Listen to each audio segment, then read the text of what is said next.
Vamos hoy a estar desde el capítulo 50 de Salmos hasta el capítulo 54. Vamos a ver algunas cosas que encontramos ahí, algunas cosas que son peculiares de estos capítulos, y también vamos a aprender algunas cosas que a lo mejor nosotros tenemos equivocadas en nuestro caminar con Cristo. Una de esas es que Dios inspira al poeta en el capítulo 50 para decir algo que a lo mejor muchos religiosos estarían en desacuerdo si no lo leyeran de la Biblia. Y es esto. Dice el poeta: oye, pueblo mío, y hablaré. Escucha, Israel, y testificaré contra ti. Yo soy Dios, el Dios tuyo.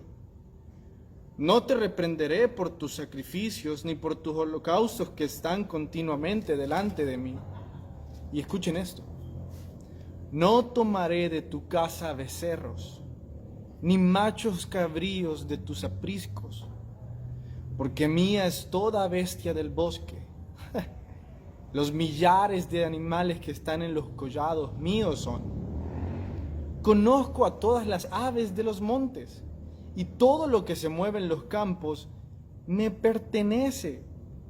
Si yo tuviera hambre, no te lo diría a ti, porque mío es el mundo y su plenitud. Dios les está diciendo a los israelitas a través de este poema aquí: yo no necesito sus sacrificios, no necesito sus becerros, no necesito sus ovejas, no necesito sus tórtolas, no necesito lo que ustedes me puedan dar, porque yo soy el dueño de todo eso. ¿Cuántas veces nosotros hemos venido con arrogancia dando una ofrenda a Dios diciendo: Dios, te traigo esta ofrenda? Dios en ese momento reprocharía nuestra ofrenda y diría: es mía, no la necesito. Entonces, Dios, ¿por qué nos pides eso? ¿Por qué Dios hizo un mandato en el cual nosotros participáramos de eso si Él no lo necesita como tal? Bueno, lo dice en el verso 14. Sacrifica a Dios alabanza y paga tus votos al Altísimo. Dios no quiere becerros, son de Él. Lo que Dios quiere es nuestro corazón. Es que cuando nosotros le alabamos y nosotros cumplimos nuestros votos, lo que nosotros estamos diciendo es que nuestro corazón le pertenece a Dios. Déjenme explicarles. Cuando uno cumple un voto delante de Dios, significa que uno está muy preocupado por obedecerle, por honrarle, porque le teme. Mientras que cuando yo simplemente estoy interesado en pagar una ofrenda porque pequé y así quiero sanar mi culpa, no estoy interesado en obedecer, no estoy interesado en honrar a Dios, estoy interesado en pagar por mi pecado, pero no en honrar a Dios. Y Dios no está en búsqueda de que nosotros paguemos nuestros pecados. Por eso proveyó a su Hijo Jesús para que Él pagara. Dios está en búsqueda de que nosotros le demos nuestro corazón. Por eso todas aquellas iglesias que centren la vida ministerial en las ofrendas están perdidas del verdadero evangelio. Jesús no centró el evangelio en las ofrendas o en las cosas materiales que podamos aportar. Jesús centró el evangelio en arrepentirse y buscar el reino de los cielos. Todas las predicaciones de Jesús decían como conclusión: arrepiéntanse. En ningún momento Él dijo que el centro del ministerio era cuánto dinero podamos aportar a una organización, o cuántos becerros de oro, cuántos becerros podamos traer, o cuántas tórtolas podamos traer. Dios siempre ha estado en búsqueda de nuestro corazón, de nuestra alabanza, y solamente de eso. En el capítulo 50 siempre podemos encontrar que bíblicamente hay una descripción del hombre malo y empieza a partir del verso 16. Dice, ¿hay alguna pregunta, Nico? No. A partir del verso 16 dice, pero al malo dijo Dios. Entonces dice, el verso 16 dice, ahora les voy a describir al malo, voy a describirles lo que Dios dice sobre el malo. Dios está entablando ahorita una conversación y le dice, malo, te voy a describir, voy a decir todo lo que tú eres, todo lo que tú haces. Y esto es lo que Dios dice sobre el malo. Tú aborreces la corrección. Primero, odia que le corrijan. No soporta que le digan que hizo algo mal. El malo siempre hace las cosas bien y busca amistades, y solo aquellas amistades en las cuales no le digan que está haciendo algo mal, porque él aborrece la corrección. La segunda cosa que el malo hace, según este Salmos, es que echas a tu espalda mis palabras. ¿Qué significa eso? Es una forma poética de decir que le importa a un comino el consejo. Entonces toma la palabra que alguien le está diciendo, o sea, el consejo que alguien le está dando, y lo echa a la espalda. ¿Qué quiere decir? Que lo deja atrás, que se olvida de él.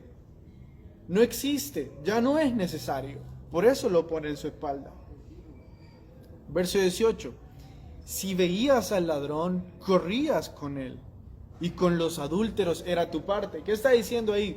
No le está diciendo que él es un ladrón, no le está diciendo que él es un adúltero, está diciendo que cuando él ve a los ladrones y a los adúlteros, su reacción no es correr en el sentido contrario, su reacción es ir hacia ellos. ¿Se escucha? No. Su reacción es ir hacia ellos, acompañarlos y decirles, ¿saben qué? Voy a ir con ustedes. Voy a convertirme en un ladrón, voy a convertirme en un adúltero, porque mi parte está en hacer lo que hacen ustedes. El malo ve a alguien haciendo el mal y lejos de reprenderle, le acompaña. Según este salmo. Veamos lo otro que hace. Tu boca metías en mal y tu lengua componía engaño. Aquí vemos que Dios está describiendo al malo como una persona ponzoñosa, una persona que disfruta no solo hablar en mal de las personas, sino que causar divisiones. Y causa esas divisiones por medio de hablar engaños, hablar mentiras sobre otros. Tengan cuidado de que nunca sean juzgados ustedes de dividir a personas, de hablar cosas sobre otros que dividan a otros, de mentir sobre otras personas para causar división. Tengan cuidado de no ser la descripción del hombre malo que ahí dice. Si ustedes saben que un hijo y un padre están en discusión, tengan cuidado de no aumentarle a esa discusión. Si ustedes saben que un amigo y una amiga están en discusión, tengan cuidado de no meterse en esa situación, porque eso es lo que hace el malo. Veamos de las últimas partes, de las últimas cosas que habla sobre lo que hace el malo. Tomas asiento y hablabas contra tu hermano, contra el hijo de tu madre ponías infamia. Por último, arremetía contra su familia. La diferencia entre el último verso que leímos y el penúltimo, o sea, la diferencia entre el verso 20 y el verso 19, algunos piensan que está como unido, pero la diferencia es que en uno habla en general de las cosas malas que habla y en el otro habla específicamente sobre familia. Si el hombre malo no respeta a su familia, imagínense a quién va a respetar. Si el hombre malo no le es fiel a su hermano de sangre, imagínense a quién sí le va a poder ser fiel. Yo no entiendo a aquellos padres o aquellas madres que arremeten contra sus propios hijos. Entonces, si contra sus propios hijos son así, imagínense cómo serán contra los demás.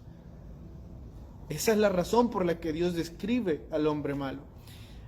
El poeta en uno de sus versos nos dice, ojalá entendieran lo que significa olvidarse de Dios. En el verso 22, escuchen cómo dice, entended ahora esto, los que olvidáis de Dios, no sea que os despedace y no haya quien os libre.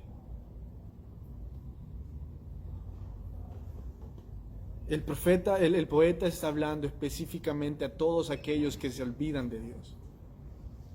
Y el poeta les dice, ojalá ustedes pudieran entender la inmensidad de lo que significa olvidarse de Dios. Entiendan, por favor, que dejar a Dios, que olvidarse de Él, no es alejarse de una iglesia. ¿Ustedes creen que alejarse de una iglesia va a provocar algún tipo de dolor a la iglesia? ¿Ustedes creen que alejarse de un ministerio va a causar algún tipo de dolor en el ministerio? No. Lo que el poeta está diciendo ahí no es que una iglesia se va a desmoronar por su ausencia o que un ministerio se va a desmoronar por su ausencia. Está diciendo que nosotros mismos nos vamos a desmoronar cuando estemos ausentes, cuando nos olvidemos de Dios, cuando ir a la iglesia, servir, cuando nuestro tiempo de estudio bíblico y oración sean lo último que esté en nuestras vidas, dice el poeta. Nos vamos a desmoronar. La caída en picada que va a empezar a suceder, ojalá la pudieran entender, dice el poeta. Vamos ahora hasta el capítulo 51. Hay dos versos que deberíamos de memorizar de ese capítulo, Hay dos versos que deberíamos de memorizar de ese capítulo. ¿Cuáles son? Del capítulo 51 es el verso 1 que dice así: ten piedad de mí, oh Dios, conforme a tu misericordia, conforme a la multitud de tus piedades, borra mis rebeliones. Y el verso 10 dice: crea en mí, oh Dios, un corazón limpio y renueva un espíritu recto dentro de mí. ¿Qué tal si nos aprendemos hoy? Dice: crea en mí, oh Dios, un corazón limpio y renueva un espíritu recto delante de mí. Está bastante fácil. Salmos 51:10, los desafío a que no pase esta noche sin que se lo aprendan, pero especialmente sin que lo sientan en vuestros corazones. Las consecuencias del pecado no confesado están en el verso 11 y en el verso 12, y dice así: no me eches delante de ti y no quites de mí tu Santo Espíritu. Vuélveme el gozo de tu salvación y espíritu noble me sustente. Hermanos, quiero contarles algo que sucede cuando nosotros pecamos y no confesamos nuestro pecado. Lo primero es que todo pecado no confesado es un pecado no perdonado. ¿A qué me refiero? No les estoy diciendo que vayan donde una persona o donde un líder religioso a confesar su pecado. Les estoy diciendo que vayan donde Dios a confesar su pecado. Y si nosotros no confesamos el más mínimo de nuestros pecados, no podemos ser perdonados por ellos. ¿Por qué? Porque Dios solo perdona a aquel que está arrepentido. Y aquel que está arrepentido va a obviamente confesar su pecado. Es un fruto, es una evidencia del arrepentimiento, confesar mi pecado delante de Dios. Eso significa que si yo quiero estar seguro que estoy siendo perdonado por mis pecados, voy a buscar confesarlos. Ahora, lo primero que sucede cuando no confieso mi pecado es: no hay perdón. Punto. No hay perdón de ese pecado. Y ya sabemos la consecuencia de no tener perdón de nuestros pecados. Lo segundo es que teológicamente empieza a suceder en nosotros algo que se llama que el Espíritu Santo va a ser contristado.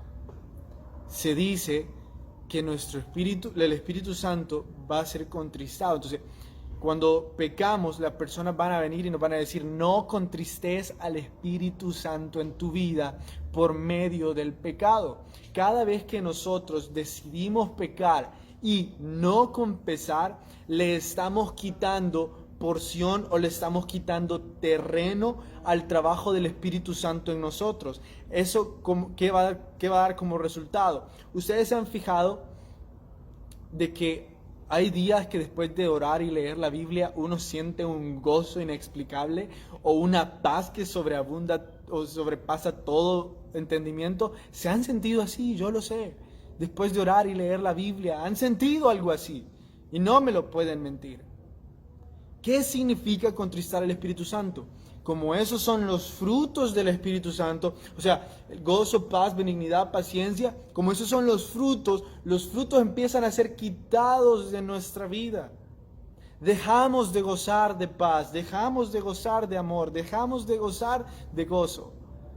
Porque como le quitamos terreno en nuestra vida al Espíritu Santo, ya no vamos a ver los mismos frutos en nosotros del Espíritu Santo. Ahora, hay algunos que deducen o piensan que este salmo fue escrito por David después de que cometió el pecado con Betsabé. Ustedes se recordarán que cuando David pecó con la mujer de su mejor amigo, él creyó que lo pudo ocultar. Y no solo lo quiso ocultar, sino que cometió otro pecado, un asesinato. Y siguió sin confesarlo. La Biblia dice que el profeta Natán fue a confrontarlo. Y le dijo: David, tú eres ese hombre que le quitó la única ovejita a ese hombre. Y lo asesinaste. Lo que tú has hablado de ese hombre, el juicio que tú emitiste sobre ese hombre, debería de ser sobre ti. Dice la Biblia que después de eso, David entró en depresión. No salió de su cuarto y dijo: no voy a comer. Y ahí compuso este salmo, que habla sobre un hombre que está luchando con la consecuencia del pecado. Si ustedes se fijan, hay algunos versos en el que recalca lo que él está sintiendo. Miren, el verso 2 dice: lávame más y más de mi maldad, límpiame de mi pecado. Dice en el verso 6: purifícame con hisopo y seré limpio, lávame y seré más blanco que la nieve. David está pidiendo una y otra vez a Dios: lávame. Eso es lo que el pecado sexual le hizo sentir sucio.